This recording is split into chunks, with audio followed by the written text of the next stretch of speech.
મને તો લાગે છે અબ્રોડ જવા માટે પૈસાની જરૂર જ નથી. આપણે છે ને આપણા છોકરાઓને 20-25 લાખની ગાડી લીધા કરતાં છે ને અબ્રોડ ભણવા મોકલો ને એ વધારે સારું છે. સૌથી મોસ્ટ ટ્રેન્ડિંગ કન્ટ્રી કઈ છે? એકેડેમિક્સ કોઈને બહુ લો હોય તો પછી કઈ ઓપોર્ચ્યુનિટીઝ રહે ખરી અબ્રોડ જવા માટે? તમારે અબ્રોડ જવું છે ને એ જ નક્કી કરો. ખાલી તમે કોણ છો, તમે શું ભણ્યા છો એ ચિંતા મારી ઉપર છોડી દો.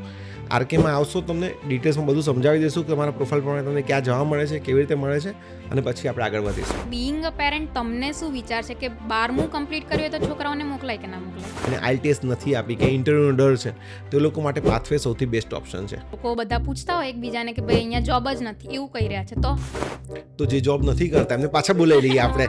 હું તો ઓલવેઝ કહું છું, ફ્રેન્ડ્સને ના પૂછું, અમને પૂછી લો છો, હું તમને કહી દઈશું કે જો જવા જેવું છે કે નહીં જવાય. સો જેનઝી ઓફકોર્સ બધાને ખબર જ છે કે બહુ જોરદાર જનરેશન છે. અમે લોકોને ઘણી વાર એવું લાગે ચેટ જીપીટીને સમજાવી દઉં કે આને શું સમજાવવાનું છે તો વધારે ઇઝી પડશે. દુબઈમાં અત્યારે ભણવા મોકલો તમે લોકો તો ઓલમોસ્ટ ઇન્ડિયાના પ્રાઇસ તમે ઇન્ડિયાની ફીસ સાથે તમે મેચ કરી શકો, તમે ભણી શકો છો આરામથી. એટલા માટે હંમેશા એવું કહું છું કે અહીંથી બહાર નીકળશો ને તો બધું આગળ કરી શકશો. અહીંયા નહીં રહેશો ને તો સ્કિલ ડેવલપ કરવામાં હજી બીજા 10 વર્ષ નીકળી જશે.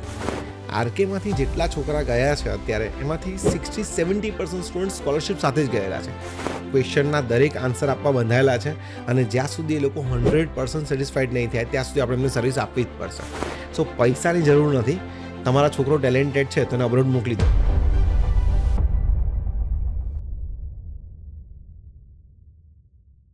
જયભાઈ, આજે ફરી તમારા સાથે બેસીએ છીએ. હવે જે 2025માં જે નવા કાયદાઓ નિયમો જે બધા લાગુ પડી રહ્યા છે કન્ટ્રીઝમાં, તો એના વિશે તમે શું કહેવા માંગી રહ્યા છો? સો જે પણ નવા કાયદા આવે છે એ બધા આપણા માટે જ છે અને કંઈ નુકસાનકારક હજી સુધી દેખાયું નથી. અને સ્ટુડન્ટ્સ પાસે ઓલવેઝ ચોઇસ છે. આટલી બધી કન્ટ્રીઝ છે દુનિયામાં, તો કોઈ પણ કન્ટ્રીમાં ભણવા જઈ શકે છે. એટલે મારા પ્રમાણે તો કોઈ કાયદાના લીધે કે અથવા કોઈના લીધે અટકીને ઊભું રહેવાની જરૂર નહીં પડે. પણ ઘણા બધા નિયમોને લોકો લઈને બહુ ડરી ગયા છે અત્યારે કે ભાઈ આ કન્ટ્રીમાં આવો નિયમ આવ્યો છે તો મને વિઝા નહીં મળે, બરાબર? તો પછી એને શું વિચારવું પડે આગળ? સો જે પણ નિયમો અત્યાર સુધી આવ્યા છે, જેમ કે અમેરિકામાં એ લોકોએ કીધું છે કે ઇલીગલ વર્ક કરતા હશે એમને બહાર કાઢવાના છે. તો તમે તો ભણવા જઈ રહ્યા છો, જો સ્ટડી કરવા જાઓ છો તો તમને કોઈ તકલીફ નહીં પડે. તમને મારો ભાણિયો હમણાં જ ગયો છે સ્ટડી કરવા માટે, અને જ્યારે મેં એને પૂછ્યું કે તને કંઈ તકલીફ પડે છે તો એને કંઈ ખબર પણ નથી કે કંઈ તકલીફ નથી લાગતી. જે ઇલીગલ છે, જે લોકોને કંઈ કરવું નથી અથવા જે ભણતા નથી એમને તકલીફો છે, તકલીફ પ્રમાણે છે જ નહીં. એટલે સ્ટુડન્ટે ફર્સ્ટ પ્રાયોરિટી જે આપતા હોય કે ભાઈ મારે વર્ક કરવું છે, વર્કનું વિચારીને જતા હોય તો એના કરતાં પહેલાં સ્ટડી ઉપર ફોકસ તો, અને એ તો કોઈ પણ કન્ટ્રીમાં ગમે ત્યારે તમે જાઓ તો સ્ટડી ઉપર ફોકસ તો કરવું જ પડશે. અને તમે બી પોતે યુકેથી સ્ટડી કર્યું છે એટલે તમને તો આઈડિયા હશે જ કે યુકે કેવું છે. તો પછી તમારા હિસાબે જો મારી યુકે ઓલવેઝ ફેવરેટ કન્ટ્રી રહી છે, અને યુકેની પ્રોસેસ અત્યારે એટલી ઇઝી છે કે હું સ્ટુડન્ટને ઓલવેઝ કહું છું કે ડિફિકલ્ટ સાઇડ ઉપર શું કામ જાય છે ભાઈ? જે ડિફિકલ્ટ કન્ટ્રી છે, તને લાગતું હોય કેનેડા રૂલ્સ ચેન્જ થઈ ગયા છે તો કેનેડા ના જાતું. તને લાગતું હોય યુએસ ડિફિકલ્ટ છે, વિઝા નથી આપતું તો યુએસ ના જાઓ. તમે ડિફિકલ્ટ સાઇડ શું કામ પકડો? તમે ઇઝી સાઇડ જાઓ તો યુકેમાં અત્યારે 100% વિઝા રેશિયો છે, તો યુકે તરફ જ આગળ વધવું જોઈએ. બરાબર છે. પણ એવું છે કે ભાઈ જોબ ઓપોર્ચ્યુનિટીઝ નથી મળી રહી. લોકો બધા પૂછતા હોય એકબીજાને કે ભાઈ અહીંયા જોબ જ નથી એવું કહી રહ્યા છે. તો જે જોબ નથી કરતા એમને પાછા બોલાવી લઈએ આપણે, તો જગ્યા થઈ જાય તો બીજા લોકો જોબ કરશે. જોબ બધા કરતા જ હોય છે. યસ, જોબ બધા કરતા જ હોય છે, પણ ઘણીવાર એવું હોય કે જ્યારે આપણે અબ્રોડ જઈએ ને ત્યારે આપણી એક્સપેક્ટેશન બહુ વધી જાય છે કે આપણે લોકોને જોઈએ છે કે આ માણસ તો આ કરી રહ્યો છે તો હું પણ આ કરીશ ગમે ત્યારે. હવે એ નથી જોતા આપણે કે 10 વર્ષ પહેલાં ગયો છે, એ 5 વર્ષ પહેલાં ગયો છે, એ આપણે નથી જોતા. મારા પ્રમાણે યુકેમાં કોઈ તકલીફ લાગતી નથી. બિકોઝ મારા જેટલા સ્ટુડન્ટ્સ ગયા એની જોડે મેં વાત કરી છે, બધા સ્ટડી કરે છે. સ્ટડી સાથે 20 કલાક લીગલી જોબ અલાઉડ છે.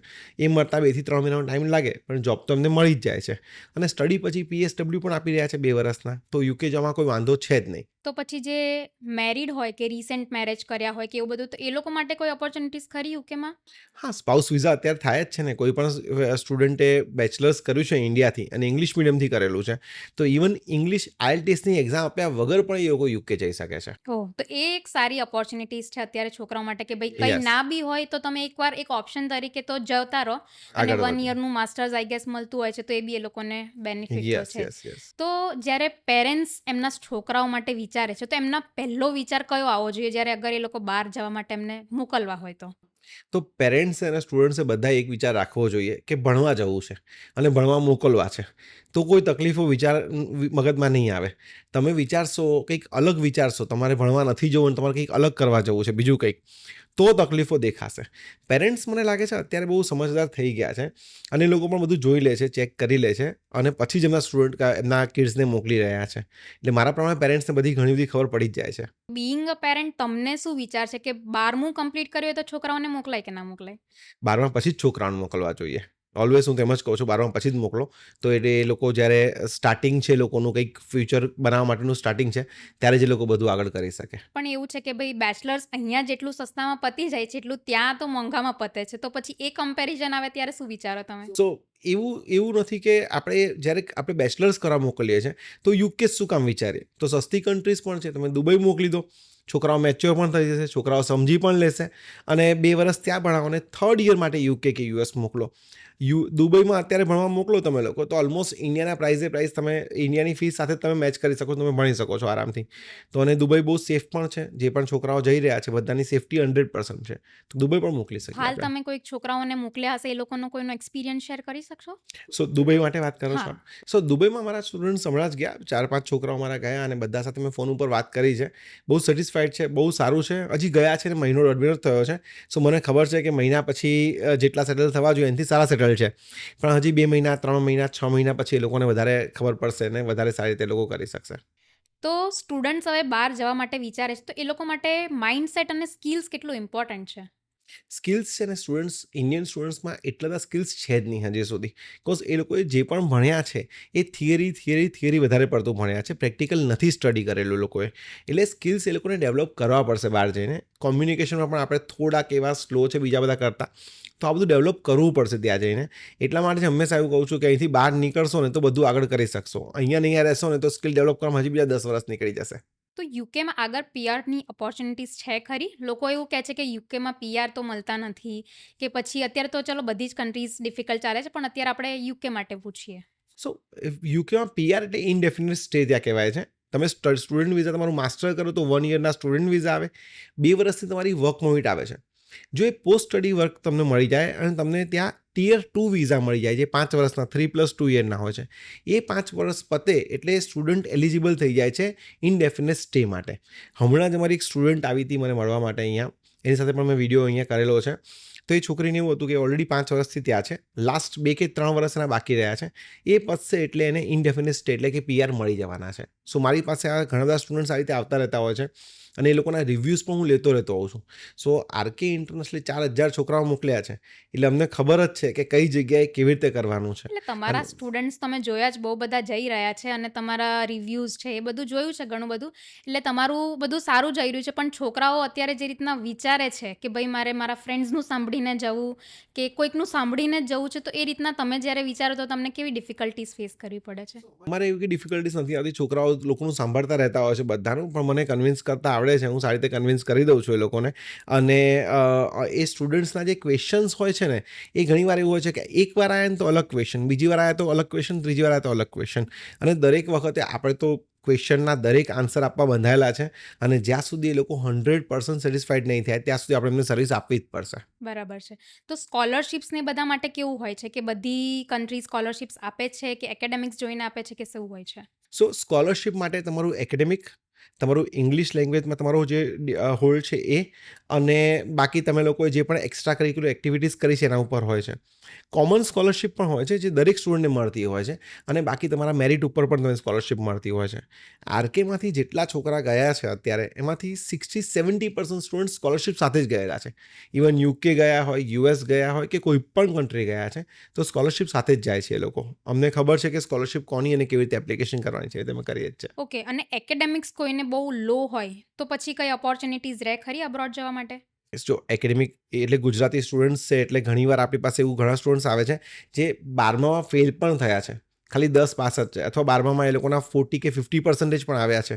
કાં તો પછી એવું છે કે એ લોકોએ ગ્રેજ્યુએશન કર્યું છે પણ બહુ બધા બેકલોગ સાથે કર્યું છે, અથવા ગ્રેજ્યુએશન ચાલુ કર્યું પણ પત્યું નથી. તો આ સ્ટુડન્ટ્સ માટે પણ કન્ટ્રીઝ છે. જેમ કે આપણે આવા સ્ટુડન્ટને સિંગાપુર મોકલી દઈએ, દુબઈ મોકલી દઈએ, મલેશિયા મોકલી દઈએ. અમુક યુકેની યુનિવર્સિટીઝ છે જે 12 પાસ 55% હોય અને IELTS આપી દે તો ડાયરેક્ટ એડમિશન પણ આપી દે છે. સો આ બધા ઓપ્શન્સ અવેલેબલ છે. તમારે અબ્રોડ જવું છે ને એ જ નક્કી કરો ખાલી. તમે કોણ છો, તમે શું ભણ્યા છો, એ ચિંતા મારી ઉપર છોડી દો. આરકેમાં આવશો, તમને ડિટેલ્સમાં બધું સમજાવી દઈશું કે તમારા પ્રોફાઇલ પ્રમાણે તમને ક્યાં જવા મળે છે, કેવી રીતે મળે છે, અને પછી આપણે આગળ વધીશું. તો અત્યારે કોઈ એવો કેસ ડિસ્કસ કરશો તમે જે તમે થોડોક આમ ડિફિકલ્ટ હતો પણ એક જતો રહ્યો ખરો ત્યાં કોઈ બી કન્ટ્રી માટેનો? ઓકે, તો મારો એક સ્ટુડન્ટ છે, મિતેશ કરીને છે. એને એ ગ્રેજ્યુએશન કરેલું હતું એને, અને 55 બેકલોગ, 50 કે 55 બેકલોગ હતા એના. અને એને મને એવું કીધું હતું કે સર, હું અમદાવાદના બધા કન્સલ્ટન્ટ બધા મને ના પાડી છે. અને એનો કેસ અમે લોકોએ લીધો હતો, અને અમે લોકો એની ફાઇલ મૂકી હતી, અને વિઝા આવી ગયા હતા. એટલે બહુ જ મહેનત કરવી પડી હતી, પણ એડમિશન અને વિઝા પ્રોસેસ કરીને વિઝા આવી ગયા હતા. અને આવા તો ઘણા ડિફિકલ્ટ કેસીસ છે જે સોલ્વ કરેલા છે. પ્લસ એક બીજો છોકરો છે, અનિકેત કરીને છે, એ 10th પાસ હતો, પછી એ સિંગાપુર ગયો, અને પછી ત્યાંથી અમે લોકોએ 2 વર્ષ સિંગાપુર ભણ્યો, અને 3rd યર માટે યુકે ગયો બેચલર્સ માટે, અને અત્યારે યુકેમાં સેટલ છે સારી રીતે. સો આવું તો ઘણા બધા કેસીસ હોય છે, ડિફિકલ્ટ હોય છે, બટ ડિફિકલ્ટીસનું ચેલેન્જ અમે એક્સેપ્ટ કરીએ છીએ અને વર્ક અમે આગળ કરીએ છીએ. એટલે મતલબ કોઈ બી કન્ટ્રી જાઓ ત્યાંથી ઇન કેસ પાથવે બી કરવું હોય તો બી ઓપોર્ચ્યુનિટીઝ છે. યસ, પાથવે ઓલવેઝ સારો ઓપ્શન છે. ઇન્ડિયન સ્ટુડન્ટ્સ જેને પાસે રેડી નથી ડોક્યુમેન્ટેશન, જેને પાસે એવું લાગે છે કે એને એટલું ક્લિયર નથી કર્યું, એને IELTS નથી આપી, કે ઇન્ટરવ્યૂનો ડર છે, તો એ લોકો માટે પાથવે સૌથી બેસ્ટ ઓપ્શન છે. ઓકે, તો છોકરાઓ માટે અત્યારે ઇંગ્લિશ કેટલું ઇમ્પોર્ટન્ટ છે તમારા હિસાબથી અગર એ બહાર જવા માંગે છે તો? ઇંગ્લિશ તો બહાર જવા માંગે છે કે અહીંયા રહેવા માંગે છે, ઇંગ્લિશનું ઇમ્પોર્ટન્ટ તો છે જ. એટલે બધા છોકરાઓને એક સલાહ એવી આપીશું કે તમે કદાચ કંઈ નથી કરવું ને, અને ખાલી ઇંગ્લિશ તો શીખવું જ પડશે તમારે લોકોએ, તો જ તમે આગળ લાઈફમાં કંઈ ને કંઈ કરી શકશો. અને ઇંગ્લિશ બહુ ઇઝી છે શીખવા માટે, કંઈ કરવાનું નથી.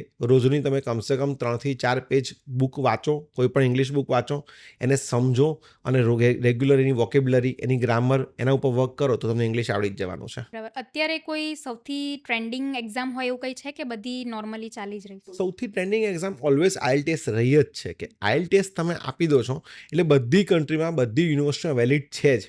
પણ ઇનકેસ IELTS ડિફિકલ્ટ લાગે છે તો PTE પણ ઇઝી એક્ઝામ છે. અને IELTS અને PTE ઇઝી લાગતું હોય તો ડ્યુઓલિંગો કરીને એક્ઝામ છે, સૌથી ઇઝી એક્ઝામ છે, ઘરે બેસીને આપવાની છે, 1 જ કલાકની એક્ઝામ છે. અને UK, USA જેવી ઓલમોસ્ટ ઘણી બધી કન્ટ્રીઝમાં આ એક્ઝામ વેલિડ છે. એટલે કોઈને એવું લાગતું હોય કે નથી થતું મારાથી, તો ડ્યુઓલિંગોની પ્રિપેરેશન કરીને એ ઘરે બેઠા તમે એક્ઝામ આપી શકો છો, એવું છે. રાઈટ. તો હું એમ કહેવા માંગીશ કે બધી કન્ટ્રીઝ છે એ છોકરાઓએ એમના પ્રોફાઇલના હિસાબથી સિલેક્ટ કરવી જોઈએ કે પછી તમે કંઈ સજેસ્ટ કરશો એ લોકોને? બંને વસ્તુ છે કે છોકરાઓ જાતે સિલેક્ટ કરી શકતા હોય તો વેલ એન્ડ ગુડ છે, અને જો સિલેક્ટ ના કરી શકતા હોય તો અમારી જોડે આવે, અમે એમને બધું સમજાવીશું કે એમના પ્રોફાઇલમાં કઈ વસ્તુ છે, કેવી રીતે છે, અને એ પ્રમાણે IELTS, TOEFL, PTE, ડ્યુઓલિંગોની એક્ઝામ જરૂર પડે તો એ પણ અપાવીશું, અને પછી આપણે સિલેક્શન પ્રોસેસ કરી શકીએ છીએ. અને ઓલવેઝ હું કહું છું કે તો તકલીફ હોય ને તો પ્રોફેશનલ જોડે જ જવું જોઈએ. સારી ઓફિસ બનાવી હોય તો આર્કિટેક્ટને જ કહેવું પડે, જાતે બનાવવા નહીં જવાની, નહીં બને સારી ઓફિસ. એટલે અત્યારના છોકરા એમ બી એકબીજાના મારો ફ્રેન્ડ અહીંયા છે એટલે મારે અહીંયા જ જવું છે, ભલે પછી એની પ્રોફાઇલ સારી ના હોય તો બી એ ટાઈમ પર પછી એ લોકોને ડિફિકલ્ટ પડે ને એ સિચ્યુએશનને હેન્ડલ કરવું. ફ્રેન્ડ્સને ના પૂછો, હું તો ઓલવેઝ કહું છું ફ્રેન્ડ્સને ના પૂછો, અમને પૂછી લેજો, હું તમને કહી દઈશું કે અહીં જોડે જવા જેવું છે કે નહીં જવાય. રાઈટ. એટલે પછી બીજું તો એ વસ્તુ છે કે સ્ટુડન્ટ્સ મતલબ જ્યારે બી કંઈક કોર્સ સિલેક્ટ કરતા હોય કે પછી યુનિવર્સિટી સિલેક્ટ કરતા હોય તો એ વસ્તુ એમને કેવી રીતે સિલેક્ટ કરવી જોઈએ? ઓકે, સો સૌથી સારી વસ્તુ છે કે પોતાના કોર્સને સમજી લો, અને એના એ કોર્સ પછી કયા કોર્સિસ અવેલેબલ છે તમારે જે કન્ટ્રીમાં જવું છે એ દેખી લો. મોડ્યુલ્સ હંમેશા ચેક કરો, કોર્સના સબ્જેક્ટ જે કહેવાય એ હંમેશા ચેક કરો, અને પછી તમે કોર્સ સિલેક્ટ કરી શકો છો. તમે જ્યારે ઓનલાઈન જુઓ છો ત્યારે ખાસ એ વસ્તુ દેખો કે પહેલા સેમેસ્ટર, બીજા સેમેસ્ટર, ત્રીજા સેમેસ્ટર, ચોથા કયા સબ્જેક્ટ્સ છે, અને એ સબ્જેક્ટ્સ તમે કરી શકશો કે નહીં કરી શકો. ઘણીવાર કેવું કરે છે સ્ટુડન્ટ્સ કે સૌથી ડિમાન્ડેડ કોર્સ કયો છે ત્યાં જતો રહીએ છે, પણ એ કોર્સ ત્યાં જઈને પૂરો નથી કરી શકતા એ લોકો. સો ડિમાન્ડ નથી જોવાની, તમે સબ્જેક્ટ સ્ટડી કરી શકશો કે નથી કરી શકતા એ જોવાનું છે. એટલે ઘણીવાર એવું હોય કે ભાઈ જે સૌથી ટ્રેન્ડિંગ કોર્સ હોય ત્યાં કન્ટ્રીમાં કયું ચાલે છે કે જેના બેઝ પર જોબ ઓપોર્ચ્યુનિટીઝ મળતી, એ લોકો એવી રીતે જ સર્ચ કરે, ભલે પછી એ લોકોનું બેકગ્રાઉન્ડ એ ના હોય તો એ લોકો માટે ડિફિકલ્ટીઝ થાય કઈ છે ડિફિકલ્ટીઝ. અને લોકો આ જ વસ્તુ ઓનલાઈન બી હું ઘણા બધા લોકોના વિડીયોઝ હું જોઉં છું, ઇન્ડિયાના એજન્ટ્સ છે કે કોઈ બહારના કન્સલ્ટન્ટ્સ છે, દરેકના વિડીયો જોઈને તો દરેક લોકો કે આ કોર્સ કરવાથી 1 કરોડની સેલેરી મળશે, આ કોર્સ કરવાથી 2 કરોડની સેલેરી મળશે.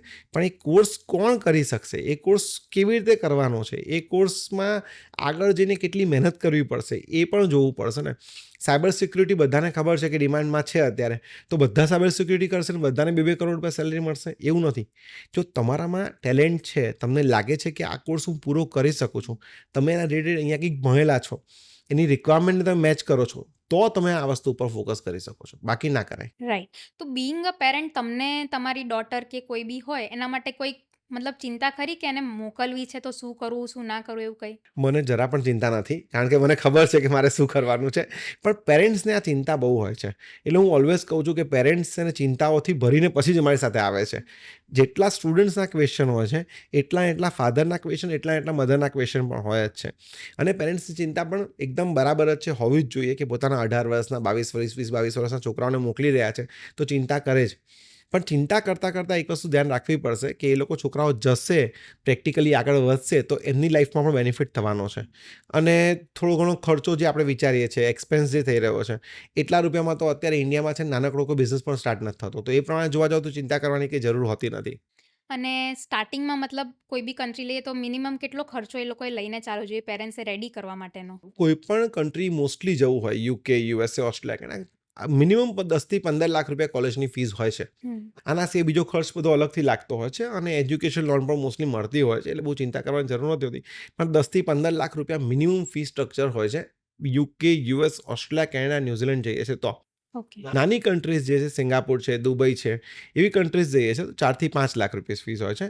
અને કન્ટ્રીઝ જે યુરોપિયન કન્ટ્રીઝ છે એમાં વેરિએશન્સ બહુ બધા છે કે 3 લાખથી ચાલુ કરીને 12-15 લાખ રૂપિયા સુધીની ફીસ પણ છે. સો અલગ અલગ ફી સ્ટ્રક્ચરમાં સ્ટુડન્ટ્સ અલગ અલગ લેવલથી જઈ શકે છે. પણ અગેન હું એવું કહીશ કે ફીસ પહેલાં ના વિચારો, પહેલાં કોર્સ પણ ના વિચારો, પહેલાં યુનિવર્સિટી પણ ના વિચારો. પહેલાં તો એ નક્કી કરો કે તમે તમારા એકેડેમિક અને તમારા IELTS પ્રમાણે કોઈ પણ કન્ટ્રી માટે એલિજિબલ છો કે નથી, પછી આ બધું વાત આવશે એવું એટલે છે. પ્રોફાઇલ તો ઓફકોર્સ મેટર કરે છે. તમારી પ્રોફાઇલ નહીં હોય તો તમે ડિસિઝન કઈ રીતે લેશો કે ક્યાં Yes. જવું ને ક્યાં ના કેવી જવું? રીતે કરવું? તો તમને આવું હોય છે કે ભાઈ એકદમ ઓછી એકેડેમિક્સ વાળી પ્રોફાઇલ હોય પણ એનું હોય જ કે મારે અહીંયા જ જવું છે, ત્યારે તમે શું કરો?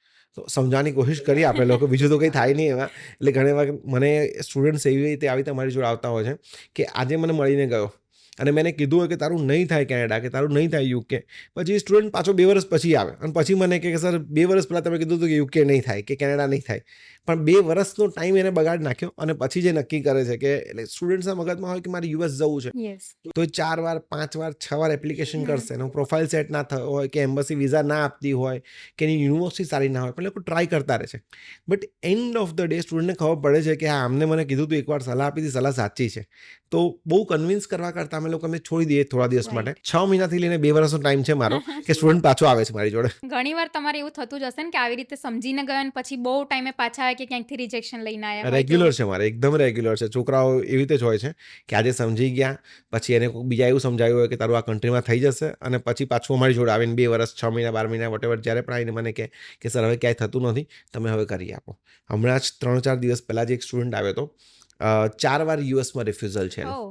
એટલે 4 વાર રિફ્યુઝલ, 6.5 બેન્ડ છે ને 4 વાર રિફ્યુઝલ છે. અને હજી બી મને પૂછતો હતો કે 5મી વાર યુએસ જવું કે ના જવું. મેં ના જ પાડી છે અત્યારે, પણ મને ખબર છે એ કરશે. એ હજી 5મી 6ઠ્ઠી વાર એપ્લિકેશન કરશે, પૈસા બહુ બધા બગાડશે અને પછી પાછું મારી જોડે આવશે ખરી. એટલે એ લોકોનું ઘણીવાર માઇન્ડસેટ એવું થઈ જાય કે આ એજન્ટથી કર્યું છે તો મારું રિજેક્શન આવે છે. યસ. હવે એમ્બેસી વાળી વસ્તુ તો ઓફકોર્સ કોઈના હાથમાં ના હોય, તો ત્યારે તમને કેવું ફીલ થતું હશે કે ભાઈ શું કહેવું આને? ના, એ લોકોને તો અમને ખબર જ છે કે એ લોકો શું વિચારે છે, એટલે બહુ ફીલ નહીં કરવાનું. એઝ અ પેલો ડૉક્ટર છે, ડૉક્ટર ઓપરેશન કરે ને તો બહુ ફીલ ના કરે એટલું બધું. એમ અમે કાઉન્સલર્સ બી એવા જ છે કે અમને ખબર છે કે આને કંઈક કીધું છે ને તો આપણે કંઈ ફીલ કરવાની જરૂર નથી. એ આપણી સલાહ માનશે કે નહીં માનવાનો, ફાયદો કે નુકસાન જે છે એ નુકસાન કે ફાયદો લઈ લેશે. બરાબર છે. તો અત્યારના આ જે ટ્રેન્ડ છે કે ભાઈ જનરેશન જે કહીએ છીએ આપણે, એ જનરેશનમાં તમને કોઈ ડિફિકલ્ટીઝ નડી રહી હોય કે એમને કંઈ સમજાવવું કે એ લોકો કેવા છે, શું કહેવું છે તમારું આમને? સો જેનઝી ઓફકોર્સ બધાને ખબર જ છે કે બહુ જોરદાર જનરેશન છે અને એ લોકોને સમજાવવા કરતાં છે ને એ લોકો એક્સપિરિયન્સ કરવાનું બધા માને છે. વધારે પડતું એ લોકો ચેટ જીપીટી છે, ગૂગલ છે, એમના ફ્રેન્ડ્સ છે, એમને પૂછી અને કરવાનું વધારે પસંદ કરે છે, એવું છે. સો અમે લોકોને ઘણી વાર એવું લાગે ચેટ જીપીટીને સમજાવી દઉં કે આને શું સમજાવવાનું છે તો વધારે ઇઝી પડશે. અને એ લોકો કેવું કરશે કે આજે કદાચ આવ્યા, જે ડિફિકલ્ટીઝ આવી રહી છે, મને લાગે છે કે આ જનરેશન બહુ સ્ટ્રોંગ છે, રાઈટ. પણ આ લોકો જલ્દી ઇન્ફ્લુઅન્સ થઈ જાય છે કોઈનાથી. કે અત્યારે એ લોકોને કીધું હોય ને કે ભાઈ તું યુકે જતો રહે, બધું સારું છે ને બધું બરાબર છે, પછી એનો જ ફ્રેન્ડ યુકે હશે, એને ફોન કરશે ને પેલો એને ના પાડી દેશે કે યુકે તો આવતો જ નહીં, અહીંયા બધું ખરાબ હાલત છે, અહીંયા તો આમ છે, જોબ નથી મળતી, પેલું નથી મળતી, અને તરત ને તરત માની લેશે. અને પેલો જે સ્ટુડન્ટ એનો ફ્રેન્ડ છે એ 3-4 વર્ષ 5 વર્ષમાં તો ત્યાં જલસા એકદમ ગાડી વાડી લઈને ફરતો હશે, સરસ મજા કરતો હશે, એ પાછો નહીં આવે, પણ આ નહીં જાય ત્યાં. સો ઇન્ફ્લુઅન્સ ના થવું જોઈએ. આ જનરેશનને સિમ્પલ છે, આટલી જોરદાર જનરેશન છો અને આટલું સારું કરી રહ્યા છો, તો ઇન્ફ્લુઅન્સ ના થાવ, પોતાની મહેનતથી પોતાની રીતે આગળ વધો. કંઈ પણ ભણવામાં, કંઈ પણ સ્ટડી કરવામાં નુકસાન નહીં પડે, એટલી ગેરંટી છે. એટલે ઇન શોર્ટ એવું થયું કે ભાઈ એ લોકો જોડે મગજ તો બહુ છે, પણ બીજા લોકોનું મગજ પહેલા વાપરે છે લોકો. પહેલાં લોકોનું આમ ના, પોતાનું મગજ બી વાપરશે, પણ પોતાનું મગજ પણ એ જ વિચારવા વાપરશે કે મારે કોને કેવી રીતે પૂછવું અને કેટલું રિસર્ચ કરવું. એમ આ દેખ્યું ને, હમણાં ગિબલી ટ્રેન્ડ આવ્યો છે તો બધા જ લોકો એના ફોટાસ મૂકવા માંડ્યા છે. હવે ફોટા મૂક્યા પછી ખબર પડી કે આ ફોટા તો નહોતા આપવાના એઆઈને, એટલે પાછું હવે એના વિડીયોઝ બનાવીને ચાલુ આવવા માંડ્યા. એટલે હવે જે પાછા આ લોકો વિચારશે કે હા, આપણે તો ફોટા મૂકી દીધા છે. સો બે બાજુ માઇન્ડ ચાલે છે. પહેલાં મૂકી દેવાનો વિચાર નહીં કરે, મૂક્યા પછી પાછું પેલું વસ્તુ વિચાર કરશે કે મેં મારો ફોટો શું કામ આપ્યો છે. રાઈટ. સો બેટર છે કે બધી બાજુ વિચારવાના જાઓ. કંઈક વસ્તુ કરો છો તો આગળ વધો, કંઈક ને કંઈક રસ્તો કોઈનું નીકળી જોઈને જશે. ના કરવું જોઈએ, એમના માટે જે સારું છે જે સારું છે એ ડેફિનેટલી કરી કરવું શકવું જોઈએ. જોઈએ. યસ. તો તમને અત્યારે જે ટ્રેન્ડિંગ છે, જે બી કંઈ બી, તો તમારા હિસાબથી સૌથી મોસ્ટ ટ્રેન્ડિંગ કન્ટ્રી કઈ છે? અત્યારે સૌથી ટ્રેન્ડિંગ અને સૌથી ઇઝી કન્ટ્રી યુકે છે.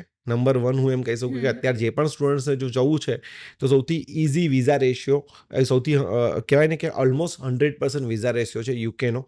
એની રિક્વાયરમેન્ટ પણ બહુ જ ઇઝી છે compare to UK, compare to USA, Canada. Any requirement પણ બહુ જ ઓછી છે. પ્લસ એક જ વર્ષનું માસ્ટર્સ છે, એટલે જે ફી સ્ટ્રક્ચર છે, આજે યુએસ કોઈ માણસ જાય છે તો $30,000-40,000 એક વર્ષના, એટલે 2 વર્ષના $60,000-80,000 સ્પેન્ડ કરે છે, જ્યારે અહીંયા ખાલી 15 જ લાખમાં યુકે કરી લે છે, એક વર્ષનું માસ્ટર્સ આપી દે છે. તો બેટર છે કે યુકે પહેલું પસંદગી કરવી જોઈએ અત્યારે, કારણ કે આ જ કન્ટ્રી જ્યારે 2 કે 3 વર્ષ પછી છે ને એમ કહેશે ને કે 6.5 બેન્ડ પણ રિક્વાયર્ડ છે, તમારી ફીસ પણ વધી ગઈ, 2 વર્ષનું માસ્ટર થઈ ગયું છે, PSW બંધ કરી દીધા, ત્યારે આપણને એવું લાગશે કે આ તો ડિફિકલ્ટ થઈ ગયું છે. અમારા તો ઘણા બધા ફેમિલી મેમ્બર્સ બી યુકેમાં જ છે, તમે ઘણા બધાને Yes, મોકલ્યા જ હશે, તો એ લોકોનો ત્યાં તમને કેવો એક્સપિરિયન્સ મળી રહ્યો છે? મારા કઝિન્સ છે અને હું જઈને પણ આવ્યો, હું ત્યાં લોકો સાથે મળીને આવ્યો, તેમની લાઈફસ્ટાઈલ જોઈને આવ્યો. હું પૂછવા કરતાં ઓલવેઝ એવું વિચારું છું કે હું જોઈ આવું. સો હમણાં હું દુબઈ પણ જવાનો છું, નેક્સ્ટ વીક જ દુબઈ જવાનો છું. ત્યાં પણ મારા સ્ટુડન્ટ્સને હું મળીશ કે એ લોકોનું લાઈફ ખરેખર ત્યાં શું છે. એમ હું યુકે પણ જોઈ આવ્યો હતો, તો મને લાગે ત્યાં સુધી બધા બહુ સારું કરી રહ્યા છે. ઓફકોર્સ થોડું સ્ટાર્ટિંગમાં એવું લાગે કે ડિફિકલ્ટીઝ છે, પહેલું વર્ષ 2 વર્ષ તો એવું જ લાગશે કે આના કરતાં ઇન્ડિયા સારું છે, પણ જેમ જેમ તમે આગળ વધશો એમ તમને ખબર પડવા મળશે કઈ કન્ટ્રી સારી છે, કઈ કન્ટ્રી ખરાબ છે. અને હજી એક લાસ્ટ ક્વેશ્ચન પૂછી લઉં તમને, કે કોઈ જોડે પૈસા જ નથી, બરાબર છે, તો પછી ત્યારે એ શું પ્લાન કરશે? અને જવું જ હોય અને પૈસા બી નથી, તો શું કરવાનું? મને તો લાગે છે અબ્રોડ જવા માટે પૈસાની જરૂર જ નથી. અબ્રોડ જવું હોય ને તમારે, તો તમારામાં તમારું એકેડેમિક સારું છે, તમને IELTS આપવાની તમારી તાકાત છે, ઇંગ્લિશ તમારું સારું છે, તો બધી બેંક અત્યારે એજ્યુકેશન લોન પ્રોવાઈડ કરી રહી છે અને સારા એવા વ્યાજ દરે પ્રોવાઈડ કરી રહી છે. એટલું પણ ડિફિકલ્ટ નથી આ લોન લેવું. સો જેમ ગાડીઓ અમદાવાદમાં બધી ફરી રહી છે, 70-80% કાર્સ છે ને લોન ઉપર જઈ રહી છે. સો એ પ્રમાણે આપણે છે ને આપણા છોકરાઓને 20-25 લાખની ગાડી લીધા કરતાં છે ને અબ્રોડ ભણવા મોકલો ને, એ વધારે સારું છે. સો પૈસાની જરૂર નથી, તમારા છોકરો ટેલેન્ટેડ છે તો એને અબ્રોડ મોકલી દો. ઓફકોર્સ એ તો ફેસિલિટીઝ અહીંયા પેરેન્ટ્સ આપે છે, ત્યાં બધું જાતે કરવાનું છે, એટલે એ તો વસ્તુ રહેશે જ. પણ કંઈ વાંધો નથી, આપણું ઘણું બધું હજી સ્ટડી અબ્રોડનું ડિસ્કશન્સ આગળ કેરી ઓન રહેશે. હાલ ફિલહાલ માટે આપણે આટલું રાખીએ. Thank you so much. Thank you.